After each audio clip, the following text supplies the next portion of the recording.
Koderma Lok Sabha seat से India गठबंधन के प्रत्याशी विनोद सिंह ने अपना नामांकन दाखिल किया है। इस दौरान दीपांकर भट्टाचार्य शामिल हुए। उनसे बात की हमारे सहयोगी श्रीकांत ने। सुनिए।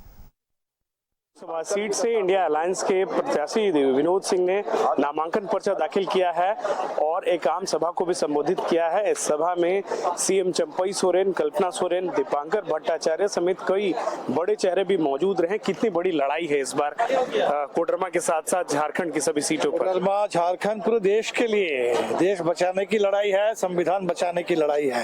ये महज चुनाव तो है नहीं और इसीलिए जनता इस बात को समझ रही है। हमें लगता है कि लंबी लड़ाई है और अभी 2 ही चरण हुए हैं, तो लेकिन इस लड़ाई को जनता बहुत शिद्दत से लड़ रही है, महसूस कर रही है। पूरी ताकत के साथ हम लोग लड़ेंगे और लड़ाई को जीतेंगे। वोटिंग परसेंटेज को लेकर जैसे पहले चुनाव हो चुके हैं, ये आगे आने वाले की चिंता की बात है। पहले तो हम लोग सुन रहे थे कि वोटिंग बहुत लो थी, लेकिन चुनाव आयोग ने जो आंकड़ा शुरू में दिया और कल जो आंकड़ा आया उसमें अचानक हम देख रहे हैं कि 3% की बढ़ोतरी हो गई।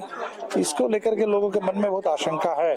चुनाव आयोग को चाहिए कि जनता के मन में जो भी आशंका पनप रही है उसका सही समाधान निकले और जनता से हम अपील करेंगे कि अगले तमाम 5 चरणों में बड़ी तादाद में लोग वोट करें और इंडिया गठबंधन को निर्णायक बहुमत दे करके विजयी बनाए ताकि हमारी सरकार बने। क्या लग रहा है इस बार कोडरमा में बदलाव होगा? बिल्कुल बिल्कुल। कोडरमा में तो देखिए पूरे देश में लोग 10 साल का हिसाब मांग रहे हैं। कोडरमा में तो लोग कई दशकों का हिसाब मांग रहे हैं भारतीय जनता पार्टी से कि इतने बार भाजपा को यहाँ से जीत मिली, लेकिन क्षेत्र का जो काम होना था वो नहीं हुआ।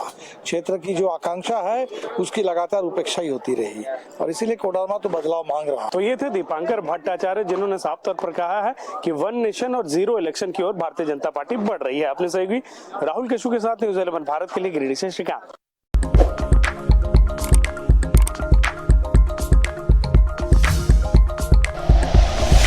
Like and share videos, subscribe करें हमारा चैनल और प्रेस करें बेल आइकॉन। न्यूज़ 11 भारत, सच है तो दिखेगा।